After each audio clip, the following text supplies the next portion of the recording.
Ogay.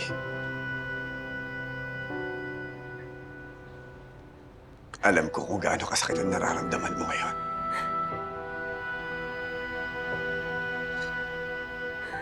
Alam kong gusto mong magiganti. Pero huwag mo sanang sayangin ang buhay mo.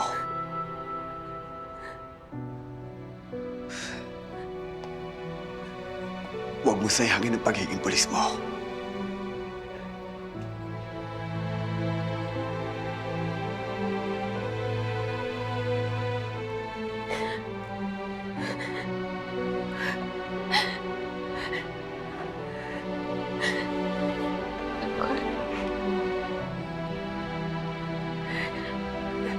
Hindi ko alam anong gagawin ko. Alam mo ba buong buhay ko? Pinangarap ko lang masaksihan ng tatay ko na gumraduate at maging pulis ako. Alam kong hindi siya perpektong tao.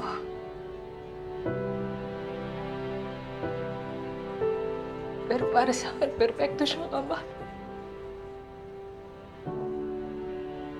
Wala siyang ibang ginawa kundi ang taguyan at tulungan ng pamilya namin para mabuhay kami.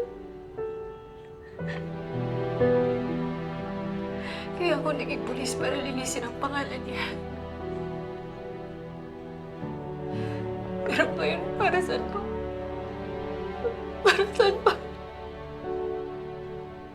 Pinatay siya ng mga gerero. Pinatay siya ng mga gerero, Tagot. Dahil sa kanya, dahil sa kanila nakulong siya ng 2 taon at naghihirap siya sa loob ng kulungan. Hindi ako papayag na hindi ako makaganti. Papatayin ko sila. Papatayin ko sila.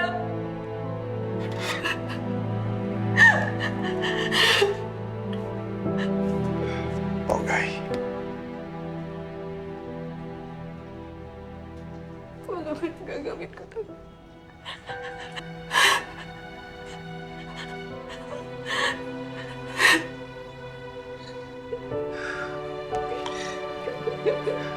Ogay. Tutulungan kita. Tutulungan ka namin. Tutulungan ka namin para makaganti sa mga gerero. Ibabangon natin muli ang Maynila. Tutulungan natin ang mga tao. Binabangako ko sa'yo. Bibigyan natin ng hustisya ang pagkamatay ng tatay mo.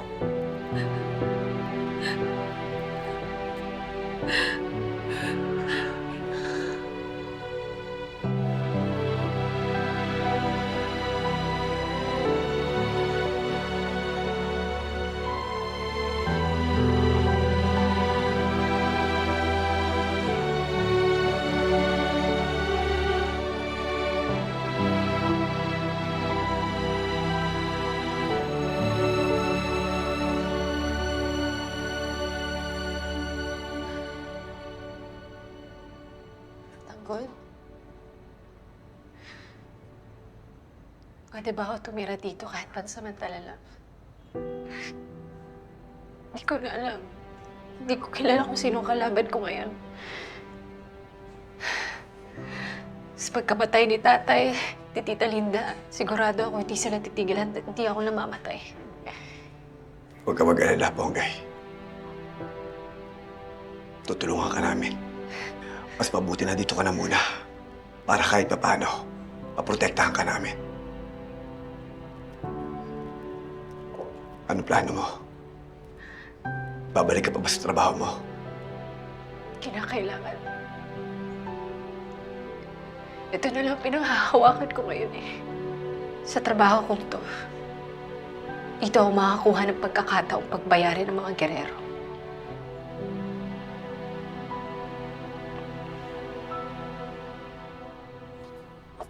Oh, Tanggol! Anak! Ano, kamusta, ha? Kamusta kalagayan ni Ponggay? Medyo naimas-masa rin siya, Nay. Buti ka mapatay si Lucio eh. Buti na pigilan ko. Nay, pwede ho ba dito muna sa Ponggay? Delikado ang sitwasyon niya ngayon eh.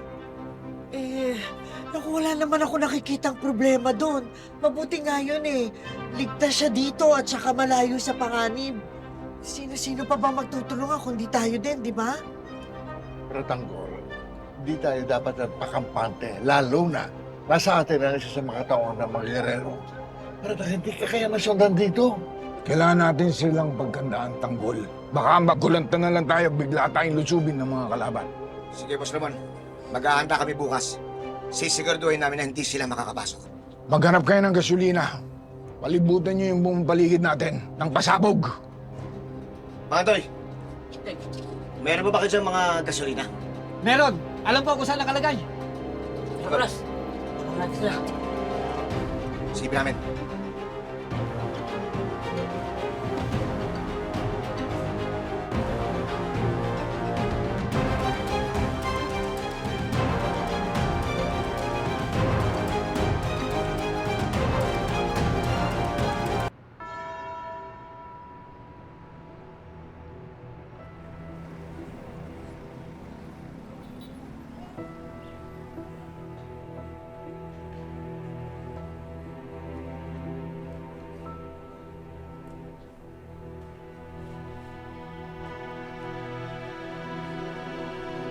Kung nasaan ka man, alam kong payapa ka na, Alfredo.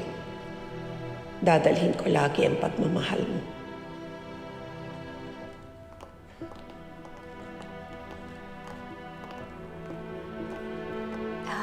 Aling Tendeng, ako pasensya na. Nakakahiyaman pero ito lang ho yung nakayanan naming ibigay para kay Mang Alfredo. Sobra-sobra na ito. Maraming salamat sa inyo. Tinding, ito nga pala lahat ng impormasyon na nakaalap po tungkol doon yung BP na Mondragon. Ano ang plano mo dito?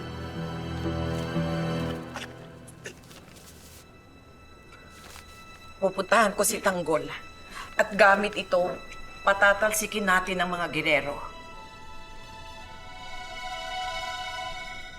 Listado, katotong abet mga kaibigan. Nagkabarilan po dito sa Purok Marilag, lungsod ng Maynila kagabi. Namatay po ang mga miyembro ng tinatawag na Red Phoenix Group.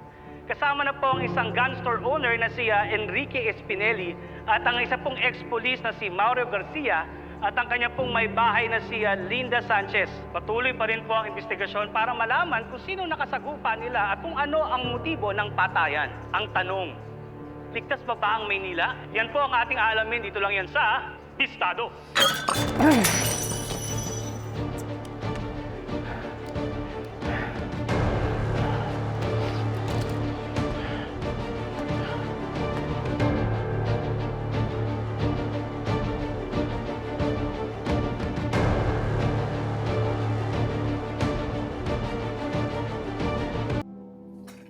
Saan yung dalawang close-in mo? Kahapon ko pa sila hindi nakikita. Just forget about it, Ma. Stupid idiots, all right? They're both incompetent. I'll let them go.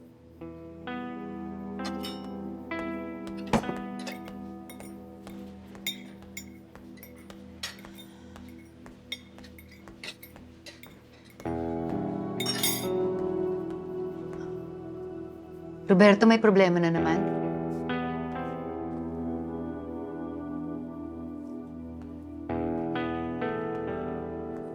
Namatay ang mga tao ko sa enkwentro. Naubusin lang lahat.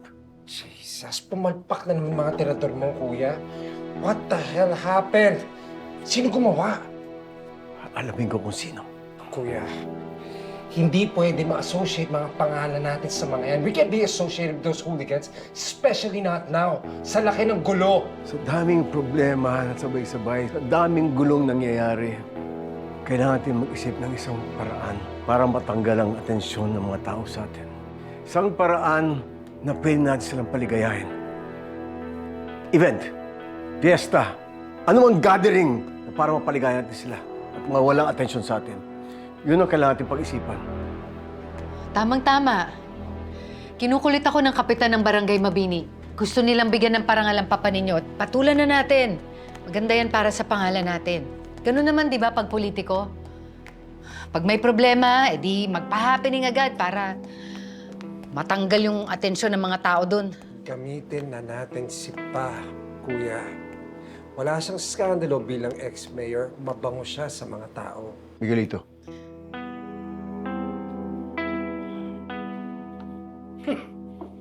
Naririnig ko ang pinag-uusapan ninyo.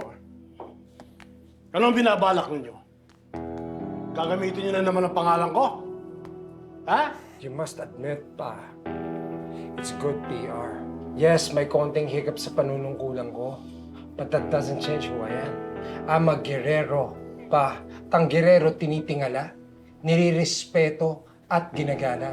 Pumayag ka na, pumayag na yung mga anak mo. Pero tingin niyo, sasang-ayon ako sa gusto ninyo? Wala na ako silbi, di ba? Di ba? Ano, magpapauto sa inyo? Uutuin niyo ako? Hindi ka namin inuuto, Pa. Pa, we need you. Lalo na sa laki ng gulong ito. As the patriarch of this family, kailangan makita ng mga tao, Pa. You're the one who holds this family together. Yeah. Papa, para to sa legacy ng Guerrero. Alam naman natin lahat kung gano'ng kahirap yung ginawa mo sa unang termino. Kung gano'ng kadelikado, kung gano'ng komplikado ang magserbisyo. Hayaan ba natin sirain ito ng iba? Hindi tayo papayag. Kailangan natin gawin to para sa legacy mo. Para sa iyo. Para sa Guerrero.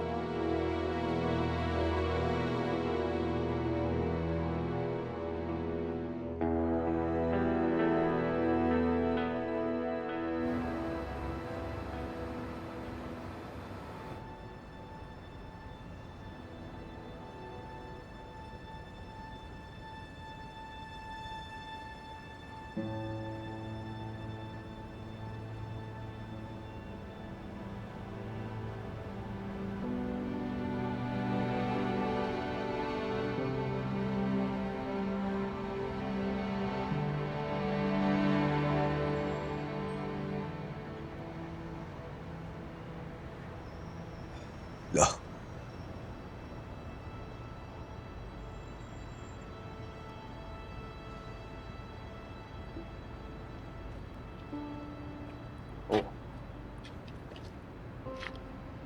Malalim ang inisip mo, Papa. What seems to be the concern? Wala naman, anak. Iniisip ko lang, paano tayo nakarating sa ganitong sitwasyon. Saan ba ako nagkamali? Papa, lahat tayo nagkamali. Dahil sa pagtitiwala natin sa mga Guerrero na yan. Pero pag nabawi na ni Tanggol, pagka-mayor niya, tapos na ang kaharian ng pamilyang yan. Buburahin na natin lahat ng kapangyarihan nila. Tama ako si Papalo. Ngayon na meron ng titistigo laban sa mga Guerrero, sigurado ako, madali na natin mababawi ang City Hall.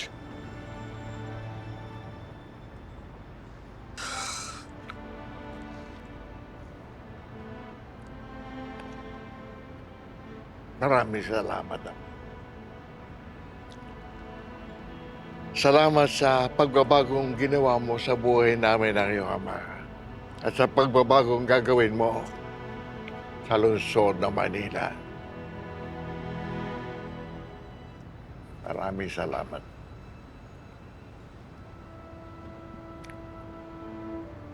Sana nga, magtagumpay ka. Huwag ko kayo mag-alala, Lo.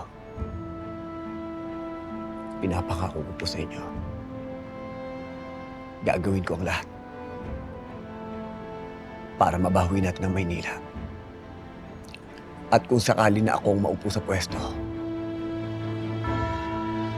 pinapangako ko po sa inyo na aayusin ko ang buong Maynila para tulungan ang lahat ng mga tao. Yeah. Good son.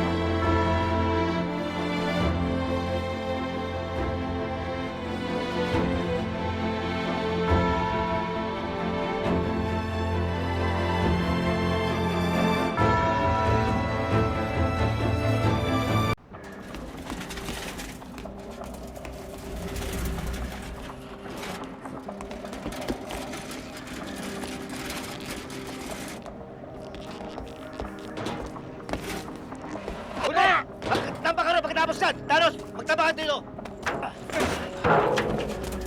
Oh! Ito kayo mga gas! Dito, dito! Ah!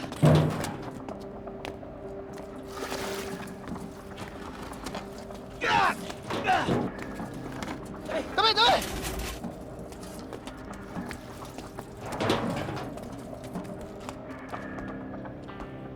Oh, andito lang pala kayo eh. Tanggol, ano na kayo ng plano nyo? Nay, naghahanda po ngayon ng mga tropa. Para kung sakaling lusubin tayo dito, nakahanda ho tayo. Tagol! Nakahanda na ang buong paligid. Naitilo namin ang mga drum at mga gasolina. Subukan ngayon ang mga kampo ng mga girero na nalusubin tayo. Kamatayan ang ipapataw natin sa kanila.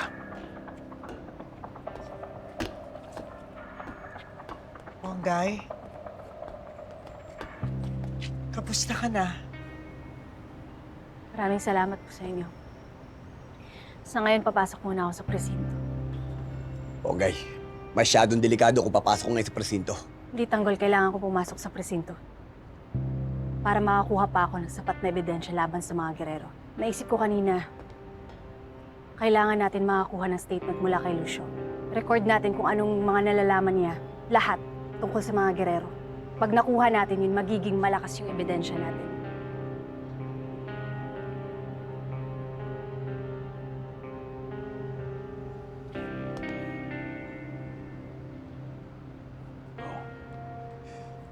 Teng, kunin niyo si Lucio. Tafo, tara!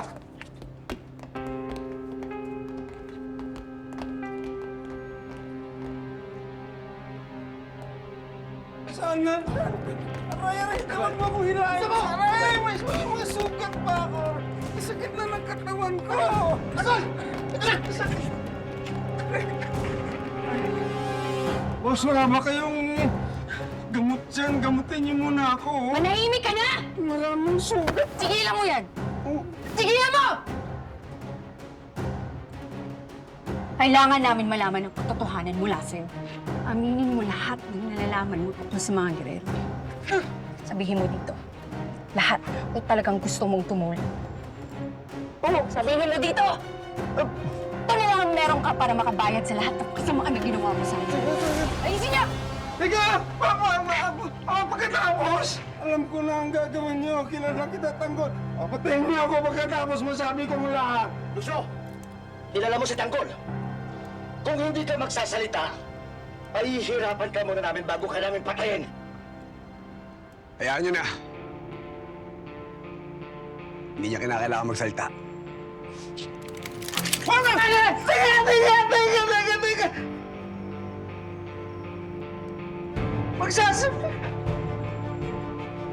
Magsasalita na ako.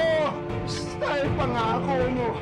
Pag nasabi ko na ang mga pinaggagawa ng mga gerero, hindi mo ako papatayin. Pangako mo yan.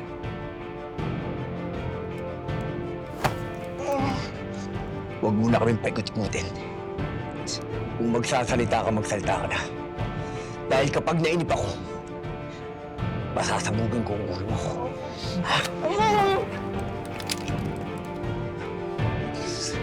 Sabihin ko na. Ang gusto ni Tanggol ay gagawin ko. Tama niyo!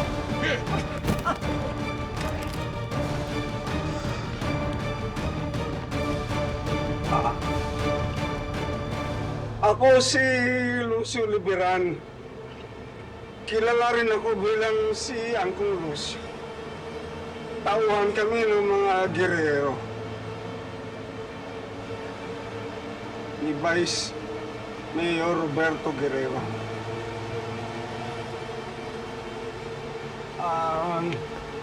Nung mayor pa siya, inutusan niya ako kasama ng grupo ko na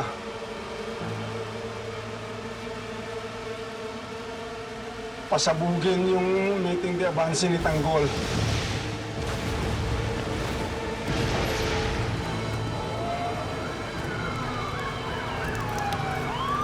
Dahil doon ang daming namatay.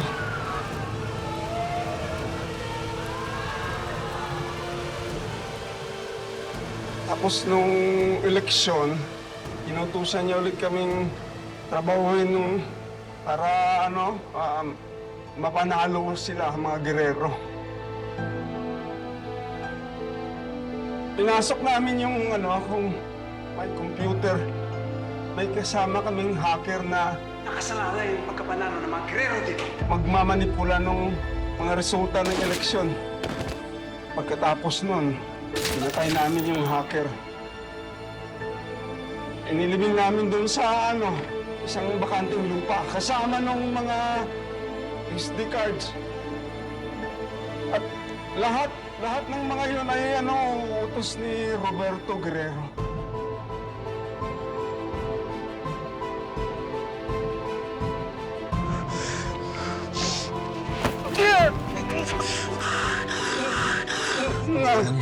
Nangako ka, Tanggol, nangako ka.